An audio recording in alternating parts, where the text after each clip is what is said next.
Comedy ಚಿತ್ರದ ಮುಖಾಂತರ ನಿಮ್ಮ ಮುಂದೆ ನಾವು ಬರ್ತಾ ಇದ್ದೀವಿ ಸದ್ಯದಲ್ಲೇ. ಸೊ 23 ಆಗಸ್ಟ್ ನಾವು ಬರ್ತಾ ಇದ್ದೀವಿ.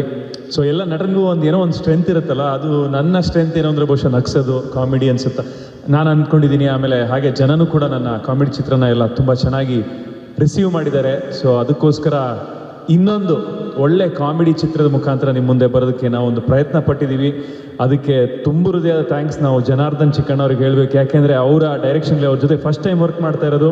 ಎಲ್ಲದಕ್ಕಿಂತ ಇನ್ನೊಬ್ಬರಿಗೆ ಥ್ಯಾಂಕ್ಸ್ ಹೇಳಬೇಕು ಅಂದರೆ TVF ಮುಂಬೈಯಲ್ಲಿ ಅವರು ಸಾಕಷ್ಟು ಹಿಂದಿ ನಿಮಗೆ ಅಮೆಝಾನಲ್ಲಿ ನೋಡಿದ್ರೆ ಪಂಚಾಯತ್ ಅಂತಿದೆ, ಕೋಟಾ ಫ್ಯಾಕ್ಟ್ರಿ ಅಂತಿದೆ, ಹೀಗೆ ಹಲವಾರು ಒಳ್ಳೊಳ್ಳೆ ಸೀರೀಸ್ಗಳನ್ನು, ಆಮೇಲೆ ಯೂಟ್ಯೂಬ್ನಲ್ಲಿ ಅವ್ರದ್ದು TVF ಅಂದರೆ ಒಂದು ದೊಡ್ಡ ಕ್ರೇಜು, AIB ಅಂತೆಲ್ಲ ಮಾಡ್ತಾರೆ. ಸೊ ಅವರು ಫಸ್ಟ್ ಟೈಮು ಕನ್ನಡಕ್ಕೆ ಬಂದಿದ್ದಾರೆ, ನಮ್ಮ ಕನ್ನಡ ಚಿತ್ರರಂಗಕ್ಕೆ ಅವರು ಕಾಲಿಟ್ಟಿದ್ದಾರೆ. ಅವ್ರಿಗೆ ಒಳ್ಳೇದಾಗಲಿ, ಇನ್ನೂ ಹೆಚ್ಚೆಚ್ಚು ಸಿನಿಮಾ ಮಾಡಲಿ. ಆಮೇಲೆ ಅವರಿಗೆ ನಾನು ಥ್ಯಾಂಕ್ಸ್ ಹೇಳೋದಕ್ಕೆ ಇಷ್ಟಪಡ್ತೀನಿ.